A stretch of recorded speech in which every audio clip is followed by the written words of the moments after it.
స్పాయిలర్లు ఇష్టం వచ్చినట్టు వేపిస్తారు చాలామంది కార్లకి. నిజాలు చెప్పాలంటే స్పాయిలర్ అనేది మనందరికీ కాదు. నువ్వు ఎప్పుడు వేపియాలి, ఎవరు వేపియాలి అంటే నువ్వు ఎప్పుడైతే 140, 160, 190, 200 పోతుంటావో హైవేల మీద పోతున్నప్పుడు నీకు డ్రాగ్ ఫోర్స్ అంటాం. అంటే నువ్వు ఆ స్పీడ్లో ముందు నుంచి పోతుంటే గాలి అనేది గట్టిగా తగులుతూ ఉంటుంది.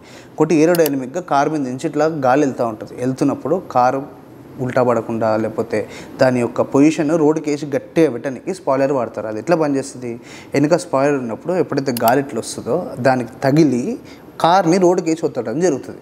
కాకపోతే మరి చాలామంది తెలియక పాపం బయటకు పోతారు. అన్న స్పాయిలర్ ఉందా అంటే ఉంది అని ఇంతగానం పెద్ద బార్ తీసుకొచ్చి దాన్ని కవర్ తీసేసి నట్లు బోల్ట్ వేసి ఫిక్స్ చేస్తారు. సరే ఫిక్స్ చేస్తారు, ఎట్లా ఫిక్స్ చేస్తారు దాన్ని, అదేదో గాలికి ఉంటుంది, కార్ ఎన్నో కిందకు ఉంటుంది. అది అస్సలు మంచిది కాదు. ఇంకోటి స్పాయిలర్ ఏడేపియాలి అని నీకు నిజంగా అవసరం ఉంది అనుకుంటే కొన్ని స్టూడియోస్ ఉంటాయి, రోడ్ల మీద వేసేటిది కాదు అది. దాన్ని ఏం చేస్తారంటే నీ కార్ని ఒక సిమ్యులేటర్ మీద పెట్టి ఐడియల్గా దాన్ని ఘోరమైన స్పీడ్కి పంపిస్తారు ఆ కార్ని. ఇంకోటి ఫ్రంట్ నుంచి ఒక ఫ్యాన్ పెట్టి ఓ ఏరోడైనమిక్ డిజైన్ ఉంటుంది, ఒక టీము ఇంజనీరింగ్ టీము పెట్టుకొని స్పాయిలర్ అనేది పెడతారు.